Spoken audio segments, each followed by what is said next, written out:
and welcome to another episode of the Don't Argue with the Facts podcast. I'm your host, Noah Love, and today we will be talking about everything NFL Week 17. NFL Week 17 will be officially in the books tonight with Rams and Falcons. And that game obviously has playoff implications, but I know I'm a little late. Well, not really. But for the Thursday games, I'm late. But let's be real, outside of Lions Vikings, because that's the one we'll start with. That's gonna be the only one we'll talk about in terms of the Christmas Day slate. I took a couple days off, spend time with the fam, and yeah, I hope you guys had a good Christmas and a happy holidays. It's a big week of football, NFL Week 18. Uh, NFL Week 18 and the CFP. My predictions will be out for that before Wednesday. But yeah, let me stop talking and let's get straight into this. Dallas beat Washington 30-23. Good win by Dallas. We're not talking about that. Also, Denver won. They also clinched the AFC West because the Chargers lost to Houston. Talk about that. Let's start with this. The Lions beat the Vikings 23-10. And the main reason I'm talking about this game is for two reasons. One, I want to give props to Brian Flores. Brian Flores in this game defensively was masterful. He was masterful. He blitzed the pants off of Goff. There was so many times where he showed 8 in the box and he's just like, I'm sending it, and he would send the blitz, and Goff struggles with that. He struggles with it. When you put 8 in the box and you're able to blitz him, if you're able to get home on Goff, he struggles with pressure. This loss also for Detroit also ended their playoff hopes, and it also clinched the playoffs for the Green Bay Packers in this game. But yeah, I think Brian Flores deserves to be a head coach, man. Seriously. I really do think he deserves to be a head coach again in this league. I think he's a no-nonsense guy. I think for 32 jobs, you can't tell me he's not one of the 32 or so, or 32 or one of 30, like, best coaches in the league. You can't tell me that. I think there's a very good argument to be made. He could be the best defensive coordinator in the league. Very good argument for that. Obviously, sometimes it depends on the talent you got and all that. But man, his game plan, they were able to shut down Gibbs. They were able to confuse Goff in the back end, and they were able to get pressure on Goff. And for a team, and I want to give credit to the Vikings and Kevin O'Connell, this showed their culture and what they're made of. Here's why. This is a team that was 4-8. And you can say they played a couple bad teams and they got nowhere else. They've won 4 straight. They're out of the playoffs. They've been out of the playoffs for like 3 weeks now. They find out they're out of the playoffs. They go to Dallas. They win that. Obviously, they beat the Giants in. Was Max Brosmer in that quarterback. Was a horrific offensive showing. I mean, it was just bad. I mean, 50 some -3 net yards passing. It was horrific. They obviously found a way to win. They found a way to win, obviously. So, yeah, look, you gotta give serious credit, and I say that because I said what they're made of. To be a team that's already out of the playoffs and You could lose and get a top pick, but obviously the Vikings aren't built that way. And just to come back and just continue to win, and now you have a chance next week to finish with a winning record. That's great. Let's talk about the Lions here. Look, Goff obviously wasn't good. I still believe in that roster. I think Laporta really hurt them. I do think they need to get better offensive line. They need to get another edge rusher to with Hutchinson. And I do believe that the corners get injured every single year for them. I do think they need to find a new OC. I do believe that. They need to find a new OC and let Dan Campbell go back to what he's best at, and that's not calling plays, as being a CEO of the whole just organization. I think that's what they need to do there. Dan Campbell said something after the NFC Championship game. He said a quote like he said, "This may be our only shot." And every time the Lions lose or have lost this season in a big game, I've seen that somewhere, and it just makes you think, yeah. I mean, look, even last year, 15-2, number one seed, everybody on in their mother is on IR, and you go up against a commander team that's white hot and you lose. And you lose. So it's really for Detroit, I know this is so tough for them. I know it is, and losing sucks. Obviously, they play Chicago. Maybe they have the chance to finish off on a good note. They do have a lot of young players. They do need to get better in some spots. I think when you lose two coordinators like they did, like when you lose Aaron Glenn and Ben Johnson in the same offseason, that's very hard to overcome. And especially when Ben Johnson goes to be the head coach of the Bears, hard to overcome.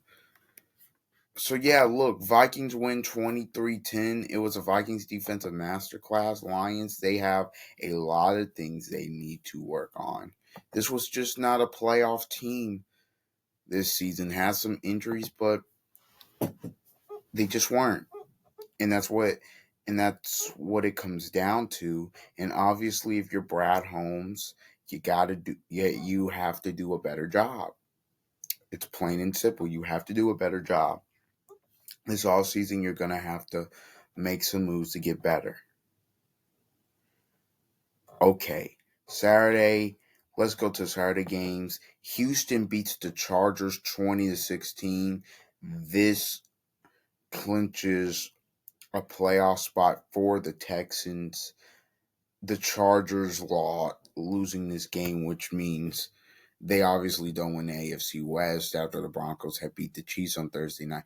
I'm going to tell you where this game was lost for the Chargers and where this game was won for Houston.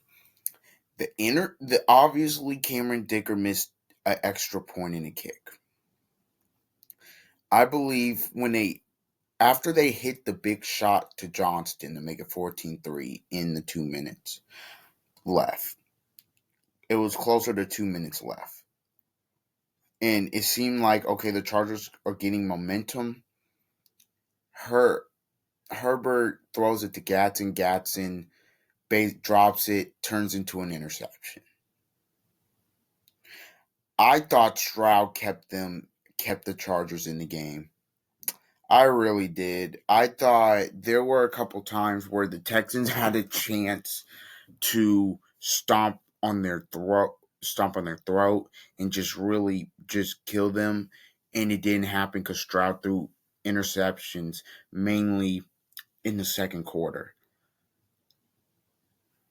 Houston is white hot going into the playoffs. They're a dangerous team because even though Stroud it wasn't the brightest performance, I do trust Stroud in big moments. I think their ability to run the ball, if they can run the ball consistently, that'll show you them using Woody Marks more. I think has helped them help their season. Obviously, Nico Collins is going to have to be huge. You got some from Jaden Higgins, Jalen Noel. You have Dalton Schultz. You have Christian Kirk. You do have weapons that'll show up. That'll show up. By the way, that illegal contact at the end of the game on the Chargers. Come on, man. On that third down. Come on, man. You don't. That's not illegal contact. That happens on every play. Come on, man. And a lot of people probably want to see Herbert with the ball against that defense. And I know that doesn't play a factor into it, but I just believe that was a bad call. They also won this game because Stroud got sacked no times. Herbert got sacked 5 times. Switching over to the Chargers. Herbert, man, this dude's a warrior. He's an alien. Their offensive line was getting beat to death, which is kind of what you expected coming in. You expected that mainly mainly because their offensive line is hurt.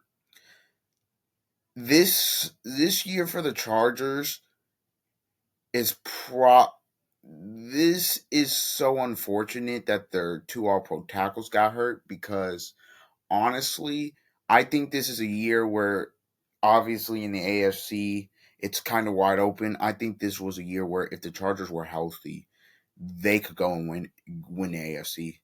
Because I do think when you have those 2 tackles with that quarterback, now his postseason performances haven't been great, so obviously that's still in question, and they're still going to the postseason. But I don't think they'll do anything just strictly based off of the fact that their offensive line is bad. They struggle to run the football. Their defense can keep them in the game, but you're not winning a shootout if you get to that point. I just think the Chargers here, and look, the Chargers have won some games. Don't get me wrong, they did beat the Eagles and all that. I just don't think, like, if they face New England, I think New England, which will be slave matchup right now, I just think New England's better than them. If they face Jacksonville again, I think it may be a similar story. I think Jacksonville, they're white hot right now. You see what T Law's doing offensively, and maybe you'll be able to slow T Law down. I think the Colts were able to show you that you can do that. And also, it's a division rival. I think the Colts, they did show you could do that. But also, I think defensively, Trayvon Walker, Hines Allen, the way they force turnovers, that's not a great match. That's not really a good matchup. Any matchup that has 2 great edge rushers against the Chargers is not a good, or even a great defensive line, period, is not a good matchup because their O-line is injured and battered and beaten. That's why. Houston, they can still win the division. They'd have to obviously win, which they'll beat the Colts, and then they'll probably lose. And then the Jags will have to lose to the Titans. Let's be honest here. Could it happen? Maybe. I don't think so. It is what it is at this point. I don't know. I think Jacksonville does win the division and host a home playoff game. Massive for them and for Liam Cohen in year 1. Probably. But yeah, Houston was a great win there. Going to the playoffs, 3rd straight year. Could be as a wild card. Will maybe as a wild card this year. And I think it will be as a wild card, and they can give a lot of teams problems. And I think they should honestly be one of the favorites. Truthfully, in the AFC. So yeah, let's now go here to Ravens and Packers. The Ravens, led by Derrick Henry, they win 41-24. And I say by Derrick Henry because Derrick Henry had 36 carries in the game for like 200 plus yards. 36 carries, 216 yards, 4 touchdowns. Huntley added in 60 yards rushing, Keaton Mitchell 31. Overall, they had 307 yards rushing against the Packers. Wow. I was kind of shocked at the way Baltimore was able to dominate Green Bay up front. That was impressive. When you run for 307 yards on the road in a must-win game, if you lose, your playoff hopes are over against a Packers team that is good against the run. That to me was impressive. He played. I thought the game plan was great. Run the ball. We're gonna ride the back of Henry. We're gonna ride the back of the defense. Let's let Huntley. We're Huntley. We're gonna run a lot of read option, a lot of RPOs, but we're not gonna throw it down the field way too much. And we're just going to rely on Henry and our defense. And if we go down, and if we lose that way, okay. And they didn't lose; they won. So they do play the Steelers in Week 18 for the AFC North title. Yes, the Steelers lost to the Browns. We'll get into that. That will be on Sunday Night Football. That's a little bit criminal, but we'll discuss that a little bit later in the pod. But overall, I thought great win for Baltimore. Like, after the disappointment of last week, you come out and you play probably the best game you've played maybe in a month, if not more time. So, props to them. Green Bay, I thought Malik Willis had a great day. He had 3 touchdowns, 2 on the ground, 1 passing, 18 for 21, 288. He gets injured in the game. They have to bring in Clayton Tune, but I think even if Clayton Tune was not in the game, it would have went a different way. If Clayton Tune wasn't in the game, I do believe the Packers probably still would have lost this game because they just couldn't stop Henry. Josh Jacobs only got 4 carries. Like what? Like what? Look, Malik Willis, I still think played well, but I think obviously the time of possession was a huge thing in this game. Like 40-19. They dominated the time of possession, and then in the red zone, you're 4-6. That's great there for them. For Baltimore. You gotta if you are the Green Bay Packers, you don't feel good of how you play. I believe this is 3 losses in a row. Yeah, this is 3 losses in a row. You lose to the Broncos out in Parsons Church's ACL, but it's Denver. Okay, then you lose to the Bears in the way you did, and now you lose to the Ravens, and now you're going to be the 7th seed no matter what, and you are either going to be playing the Bears for round 3 or the Eagles. The matchup that they probably will want is probably the Bears for round 3. I think that's a bit better matchup for them. I don't believe you want to face Philly again because defensively they just get after you. Tough loss. Obviously, we know Baltimore, they play for the division in Week 18. That's going to be huge. We will preview that game a little bit later this week. Speaking of that, let's go to Browns and Steelers, AFC North. Let's go to that. The Browns stun the Steelers 13-6. Shador Sanders 186, one touchdown, two picks. Made a couple questionable decisions, but outside of that, thought played okay. Look, I'm gonna keep it front. The reason the Browns won this game is because the Steelers offensively, Rodgers was awful. Let's just be honest about it. And I don't think Rodgers is awful. I think the Steelers offense, you have no DK Metcalf. Now Darnell Washington goes out of the game. If it ain't Gainwell or Warren, what do you got? I mean, Freiermuth, he's okay. Freiermuth is good, but having no Darnell Washington as well, that means you don't run two tight ends. You can't really run two tight end sets anymore. You can't really do the 12 personnel. It's not.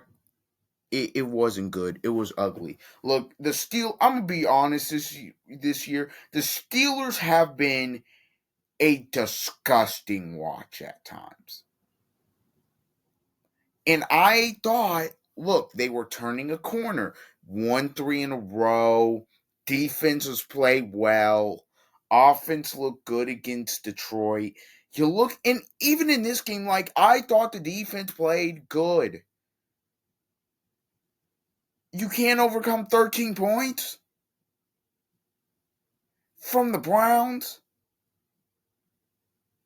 And look, I think the Browns are a good defense. Obviously, Myles Garrett, it he didn't get the sack record, obviously, but this is what they've given up just in previous games. Just let's go back to their first game of November. They gave up 27 to the Jets. They gave up 23 to Baltimore. They gave up 10. You couldn't outscore the Raiders. Yeah, all right. They gave up 10. Gave up 26. Gave up 31 to the Titans. Gave up 31 to the Bears. Gave up 23 to the Bills. And look, I do think that defense has a lot of young players on it, and they played hard. Obviously, the Browns wanted that. The Browns wanted that win. This was the Browns Super Bowl. And the Browns, look, they're not going to the playoffs. Have a young QB in there. Their crowd, obviously, they showed up and showed out. It's the last home game of the year. Bad team, potentially having the chance to see Garrett get a record. Obviously, it didn't happen. Don't know if he gets it against Cincinnati. He could. You obviously have the Steelers coming in there, your rival, who you've already lost to, and they routinely beat you on a year-to-year basis. They're trying to win a division title on your field. And the Browns, I give them a lot of credit. They did not let that happen. I thought Jim Schwartz called a really good game. Again, I thought the Steelers, conservative, and I understand the way the game was going, but offensively, passes behind the line of scrimmage, not really throwing the deep ball. What's going on here? And obviously, DK Metcalf being suspended for 2 games. Really, look, if I'm the NFL, if I was the commissioner, I'd say, you know what, DK, I think you've learned your lesson one game. We're going to bring you back for the Baltimore game. I'm not, because truthfully, those, at the end of the game, those 3 fates that they threw, or the fates that they threw to MVS, I'm betting money that DK catches one of those. I am. I'm betting money that DK Metcalf catches one of those. Truthfully. And look, DK not being there is a big part of why they lost this game. You did not have anybody that you could consistently throw the ball downfield to all game long. You just didn't. And then, oh, by the way, Calvin Austin's out, so you don't have a speedster in there that can stretch the field. For Jim Schwartz defense, it was really easy. That they say, look, we're gonna man up, we're gonna go man to man, we're going to rush 4, and we don't think you're gonna be able to hold up. At times we will blitz, but Rodgers, you want to get the ball out of your hand quick, fine, we'll press. So you'll have to pump it, hold it. I thought the Browns did a really good job in this football game of making every single thing the Steelers tried to do difficult. And you have to give Cleveland a lot of credit for that. Now, Pittsburgh, look, this is what the Tomlin era at points, mainly the last couple of years, has been.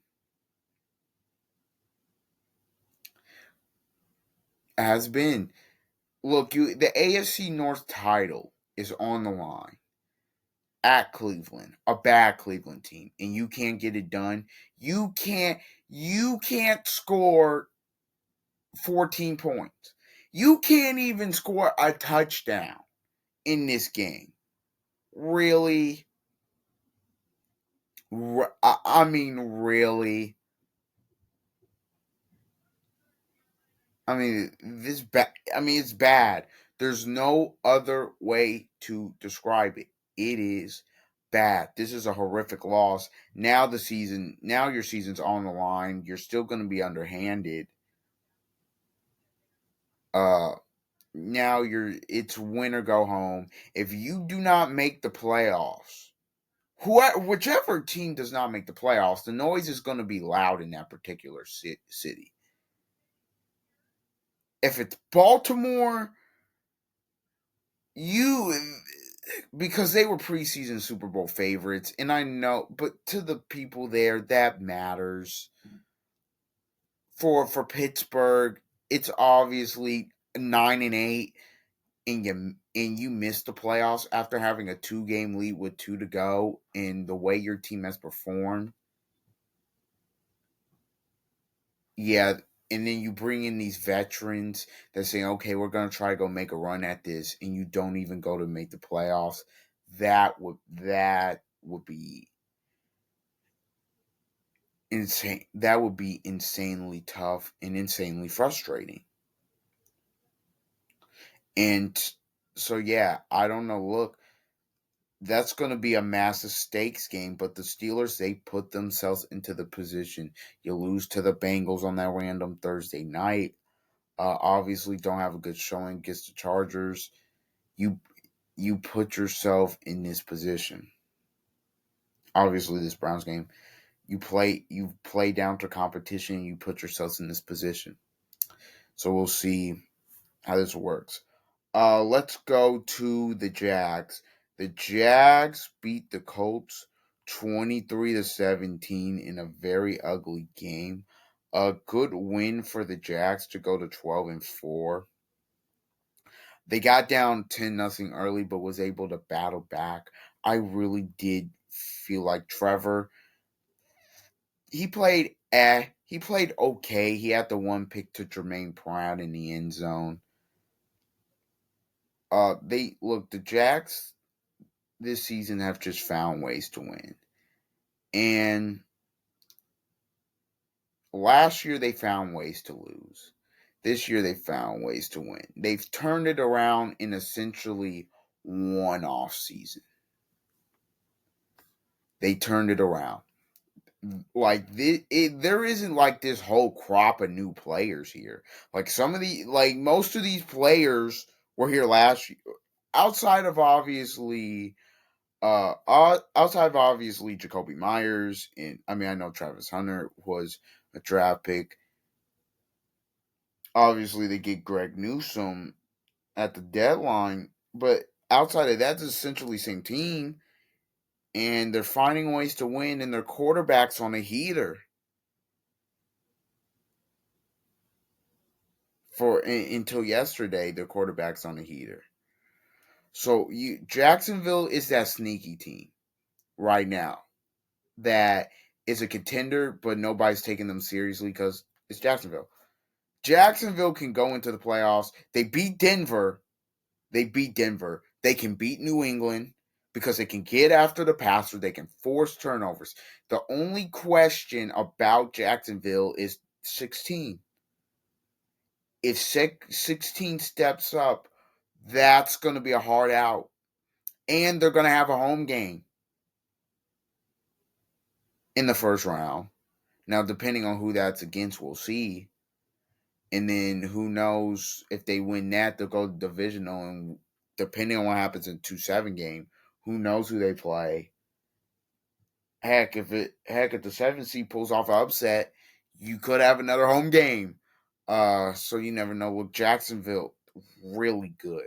I thought in this game they made some very good adjustments against Phillip Rivers. Phillip Rivers looked his age. I thought they were able to stop Jonathan Taylor. They were able to slow him down. I also thought in this game that they blitzed Phillip Rivers and they were able to get Phillip Rivers very uncomfortable. And that's a big part of why they won. Obviously, the near pick six when the game's tied at 17, that was huge. It was just one of those gritty and grindy wins that the Jags have had this year. I mean, you think about early in the year against Houston, had a game where they won it. Obviously, beat Indy here. Jacksonville has just been on a roll. Gotta give them a lot of credit. 12-4. Colts, obviously, out of the playoffs. Here comes a full-blown rant on this season. They went from a 99% chance to make the playoffs to out of it. And I don't care what anybody tells me. It's time to go. Steichen, Ballard, Franklin, Moore. Pittman, I don't know because he's making a lot of money. That if he restructures, maybe he can stay. You have to keep the right people in the building this all season. That means at any cost, I'm re-signing Pierce. I'm re-signing Nick Cross. Those are two just off brain. Jones, if it's a team friendly deal and it's another 1 year or 2 year and it's not like for like this insane $30 million, I'm keeping him in the building. He played really well, was playing at a good level until he got hurt. Okay? So that you keep him in the building. I think you gotta let Braden Smith walk. Again, it's getting to a point where you have to do to keep the right guys in the building. You're gonna have to let some people walk, and obviously in the draft, you're gonna have to do some things. You go from 8-2 to 8-8. It's time to go. It's time to go. You cannot justify. First of all, if you're saying fire, if you are on the train of keep Ballard, I would be interested to know why. Because I don't think there's an argument. There's genuinely no argument. Because if you're going just based off this year, would there be an argument? Yes. We're going off of 9 years of stuff. We're going off of years where the quarterback didn't get hurt. We're going off of years where the corners didn't get hurt. We're going off of years where they had a 99% chance to make the playoffs again and failed to do it because they lost to the Raiders at home and they went on the road against a 2-14 Jacksonville and pooped their pants on national television. That's what the Ballard era has been. If it wasn't for 2018, this boy, his resume will. I mean, it already looks garbage. It looked horrific.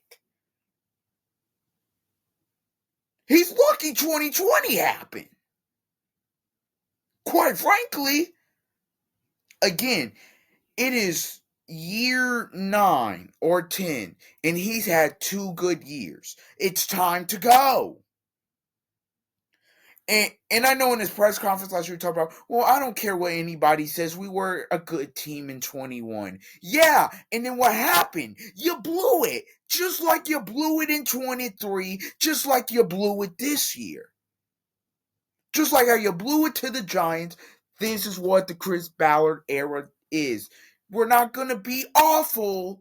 We're not going to be like 2 or 3 wins because now I'll be out of a job. But we just are going to be good enough, but not good enough to make the playoffs. It's time to go. It's time to go. I do not care. Look, have the injuries played a part? Yes, but other teams have injuries as well. The Niners have had injuries this year. They just won a game where George Kittle was injured. Jake Tonges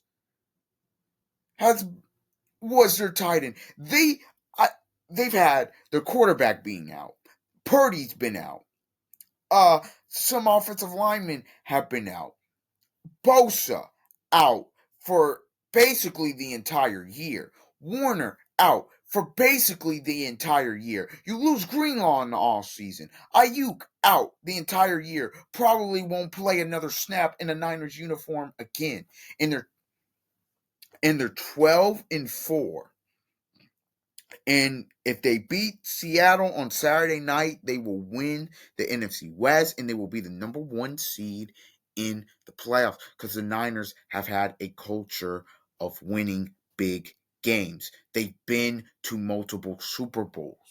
You have a good coaching staff. Now, I think the most underrated hire of the offseason was them getting Salah. But this isn't about the Niners. This is about the Colts. They don't have a culture of winning. They have a culture of mediocrity. And until and even if you want to change the head coach in the DC, which at this point I'm all in for after this collapse, if you want to change them, fine. Nothing changes it with the GM. He's the common denominator. What don't people get? These Ballard apologists, I don't get it. Does he have pictures on the organization? Is that why he's able to stay here? And I don't usually quote Dan Dakich on this show because I don't really care. But I do agree when Dan Dakich says he's a con artist. And that's actually putting it nicely. Yeah, Ballard's a con artist. And he's smug. And it really angers me how smug he is. Well, we feel real good about it. Yeah, I believe in what we're building here, and if it gets me fired, so be it. You know what I have to say to that? Bye-bye. Bye-bye, buddy. It's time to go. If Carly Ursay is serious about getting this organization on the right track, you talked about this organization hasn't been up to snuff. And the standard is the standard. That's what you talked about when you were introduced as the owner.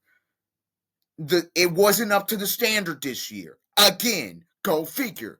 So you know what? Heads need to roll. Heads should have rolled after 21. Okay, you gave him an extra year. 22, and not Carly, but Jim. But 22, heads should have rolled. Don't know why they didn't. 24, heads should have rolled. Don't know why they didn't.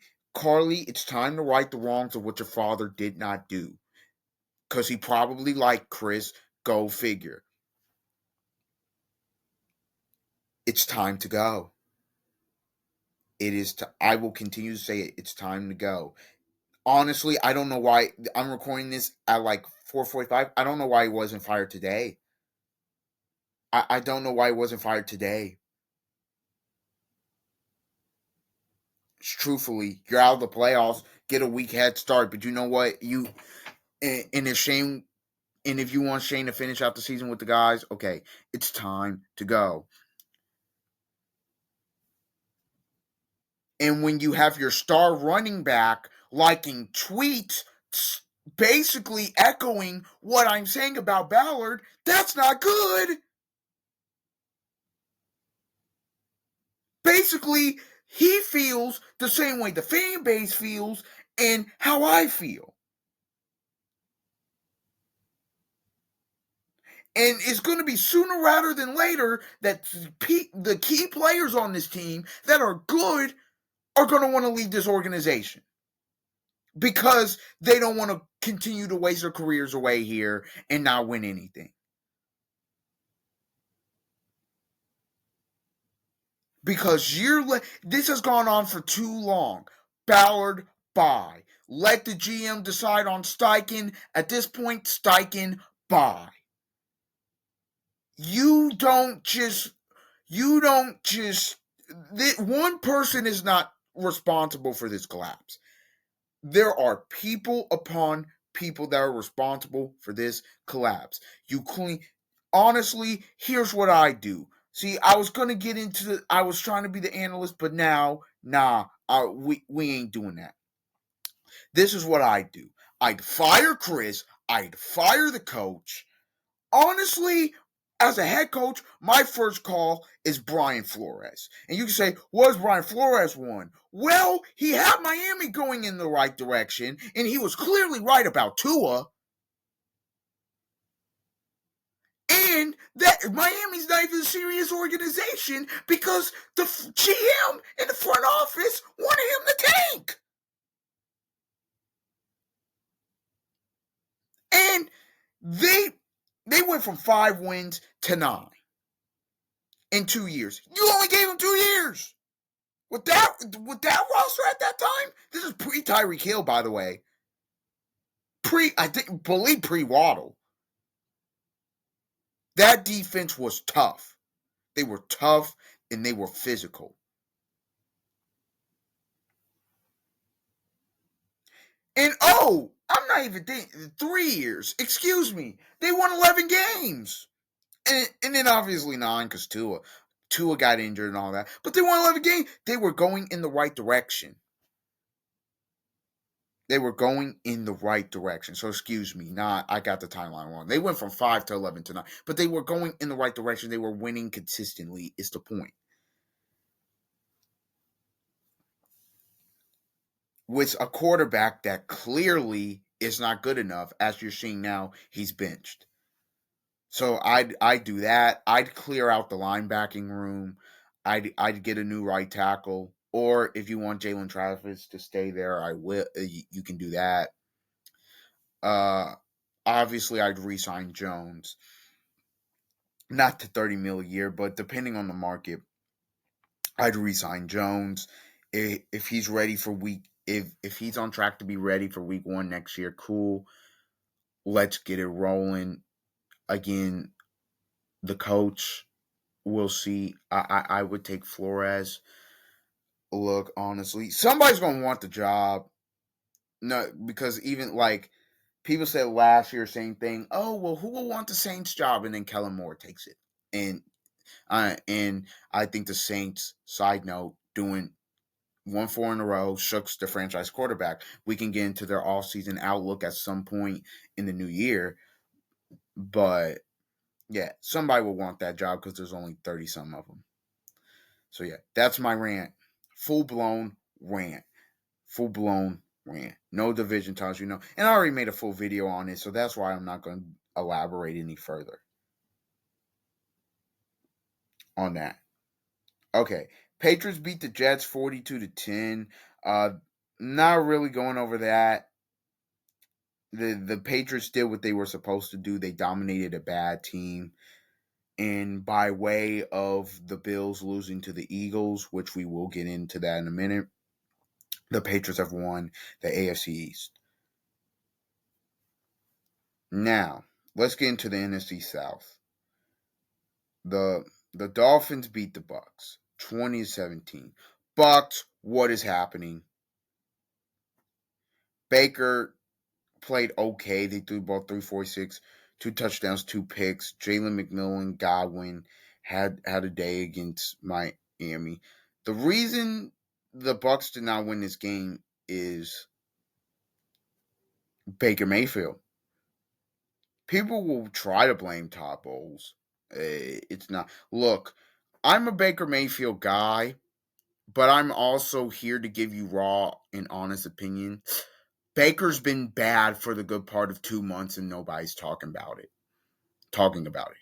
Like, he's been bad.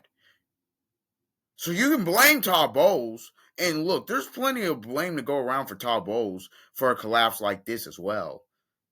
Because they're collapsing fully healthy. Like, they're not like totally injured. At least Colts got some injuries. The Bucks are just collapsing because, well, it's kind of inexplicable. Baker's been bad. Baker's been bad for 2 months. I know the defense, like the Atlanta game, that's a game if you want to blame on Todd Bowles, the one at home, fine. You can't, like, they're losing games that here where it's just like it's unacceptable. How are you losing to the Saints at home? Look, like Shook, they're playing well, and I think they're gonna have a good future. They're gonna have to figure out the cap and all that. But respectfully, you're supposed to be a playoff team. You're losing to them at home. You almost lost to Arizona, who's get stomped by everybody, and you only won by 3. What is happening here, Tampa? Even in the game yesterday, Quinn Ewers was decent. I actually think Mike McDaniel's done enough to keep his job there in Miami. That's another story for another day. They ran for 145, but man, no Jay. Jalen Waddle basically a non-factor. Tampa Bay, you need, and obviously because the Panthers lost, you're still here. If you win the division, barring Atlanta winning 2 games in a row. That would mean the Panthers will win the division, which honestly for the NFC South would kind of be hilarious. But yeah, uh, Tampa, I really don't know what's going on here.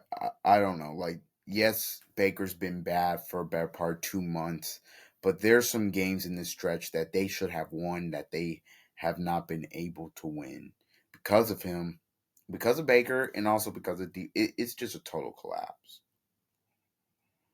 And even if you play Tampa, if you play Carolina and lose to end the season, that's 5 straight losses.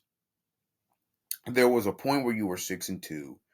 You actually got healthier and you still collapsed.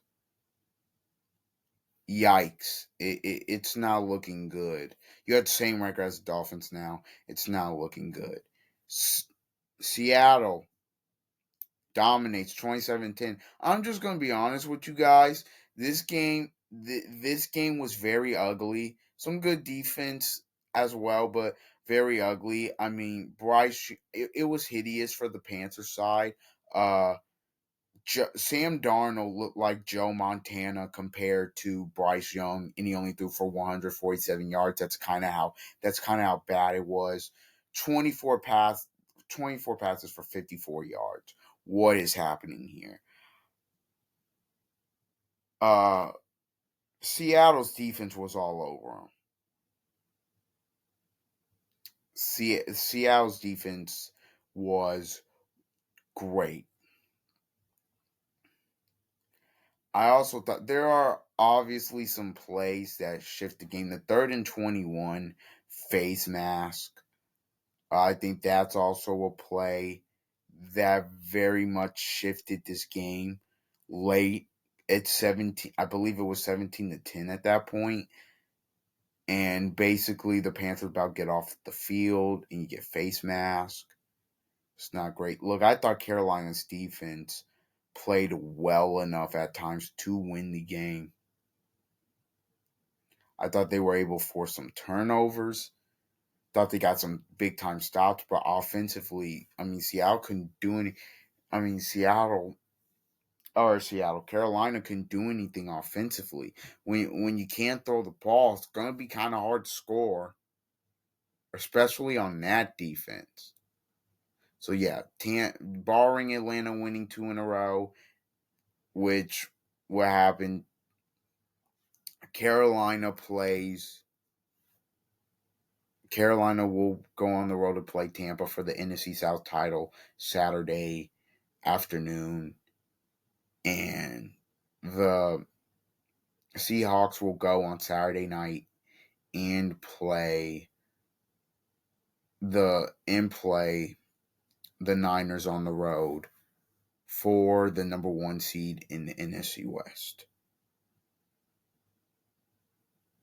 Okay, now Giants and Raiders Tank Bowl. We're not really gonna be talking about the game. We're just gonna. I mean, Giants won 34-10, so that's kind of what that is. They won the game, but the Raiders won the Tank Bowl as they now have the number 1 pick as of this moment.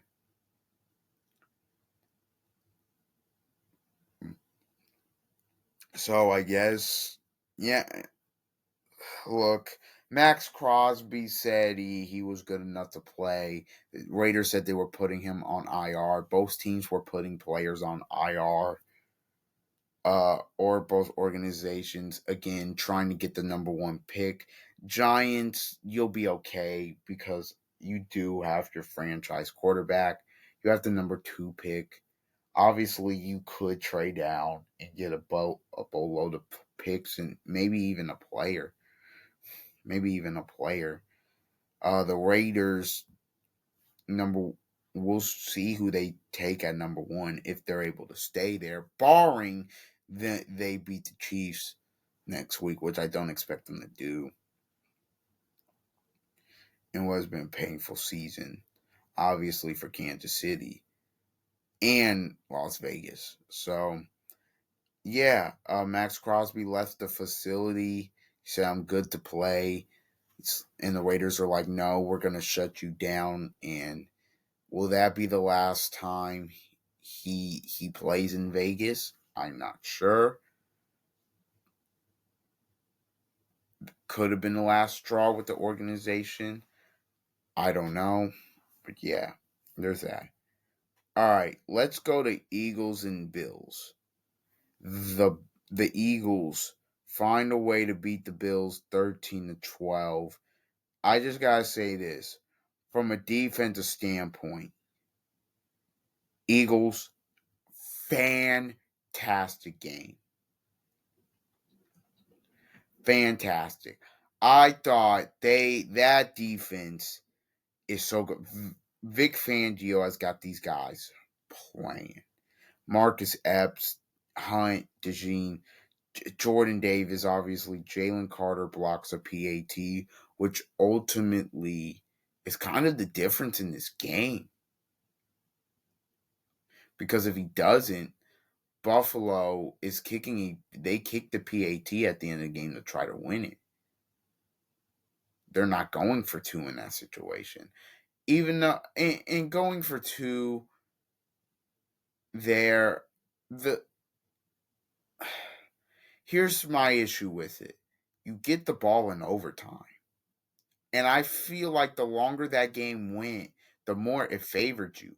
Also, you have to think about it like this. Philadelphia, I truly believe in my heart of hearts, if Philadelphia got the balls to start over, got the ball in overtime, they would have done nothing with it. They have 16 total yards of offense in the second half. They have -2 passing yards. Like, it was bad. I don't know how Sirianni and co keep getting away with this. I'm going to be real with you. I genuinely don't know how they keep getting away with this. They got away again. Like, they got away again. When you've been that bad offensively and you still find a way to win, that's Vic Fangio in the defense. And honestly, if Josh Allen hits Shakir in the back of the end zone, he sets his feet, and if he makes that throw, it's a touchdown. And we are having more than likely a different conversation. And the Bills are still alive in the AFC East going into Week 18. There were so many plays that hurt them. The sack that Josh Allen took when he's early for quarter, and he lost 15 yards. That was just ridiculous. Man, I love the competitiveness, but it gets to the point. It gets to a point where you just got to say throw the ball away. I think a couple times the Bills, I think a couple times the Bills, they were able to play that field position game. So I understand not being aggressive there, but any other time it's just like, bro, the Eagles are playing so conservative. I also thought a key in this game was the goal line stop by the Eagles. I think right before the end of the fourth, and Josh Allen just is like an inch short. That I thought that was huge. Again, the Eagles just made just enough plays defensively to win this game. Their offense, I thought in the first half, was cooking. They were running the ball decent. Jalen Hurts, was moving around. He was throwing the ball. He was throwing the ball well. He was finding Hurts. He was finding AJ Brown majority of the time. Find his tight end, and then like the wheels just fell off, and it's not. I'm not blaming him because the play calling. It's just like what is happening here with Kevin Patullo. So I said it all year. You're just waiting on how Kevin Patullo loses him a game in the playoffs. You're just waiting on it. So yeah. Now let's get to the main event. What it was? Bears Niners 42-38. Not Bears. They get the 2 seed if they win, and if they win, they get the 2 seed. If they lose, they'll drop to the 3 against, and that's the lowest obviously they can go. This was a shootout. Caleb Williams was unconscious. We saw a lot. I saw a tweet from I saw a tweet, and somebody said we are, because there used to be a tweet saying we used to see gods play football. Basically, Rivers, Roethlisberger, Brady, both Mannings, Roma, whatever. And now somebody said we are seeing gods call plays, and that's basically what this game was. Caleb Williams was great again. Was unconscious again.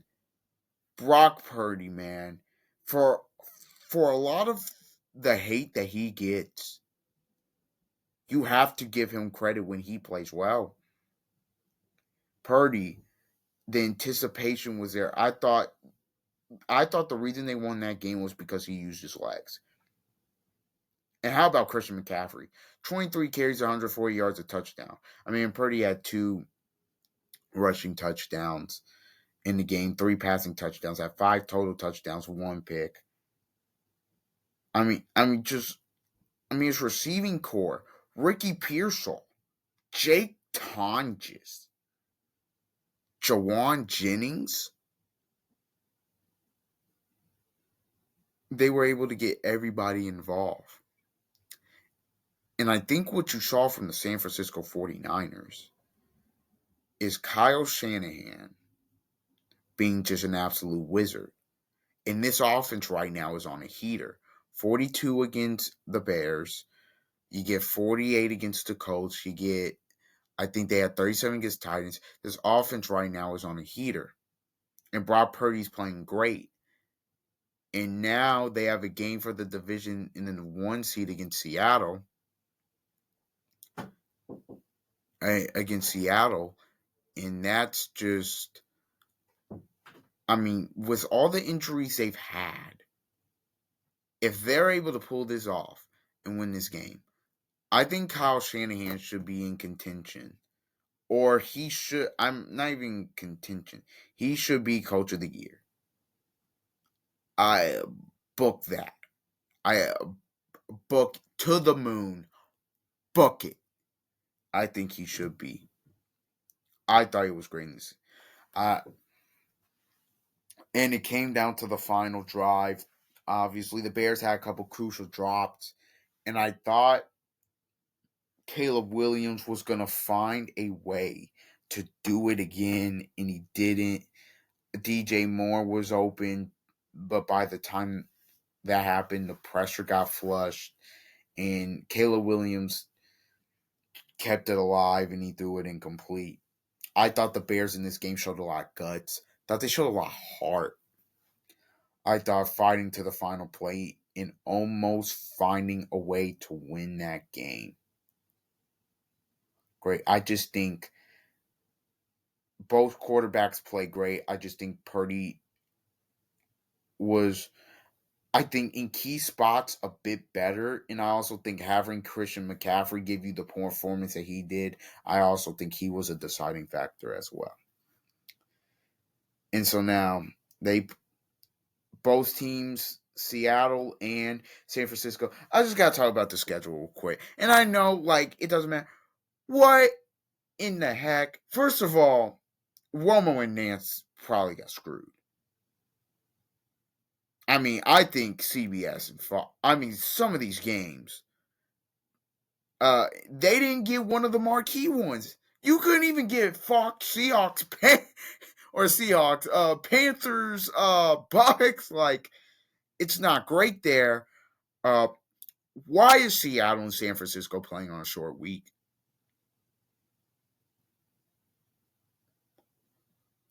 For the one seed, for the NFC West, and that's not on Sunday Night Football. Come on. Game 262. That's not Sunday Night Football. I get it. The Collins, they just went there. I understand it, but they could have went there again.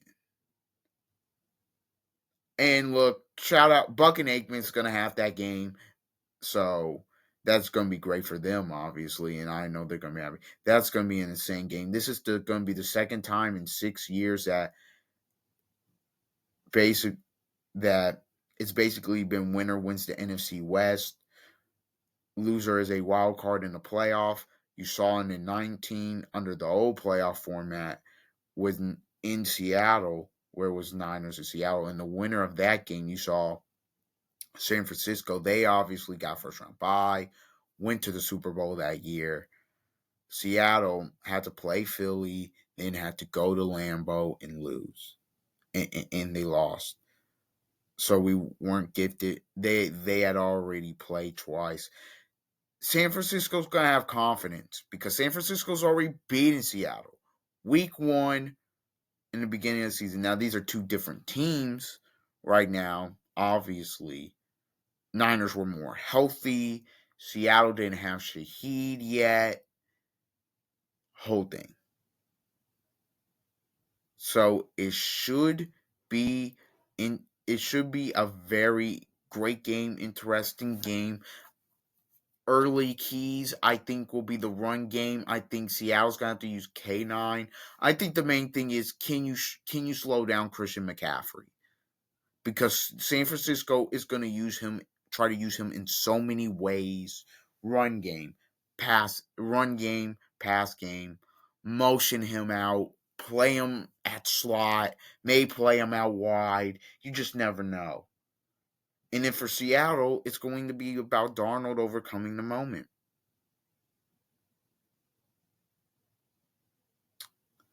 Can Sam Darnold be big time again?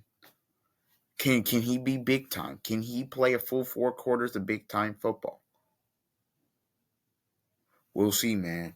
All right, this has been an episode of the Don't Argue with the Facts podcast.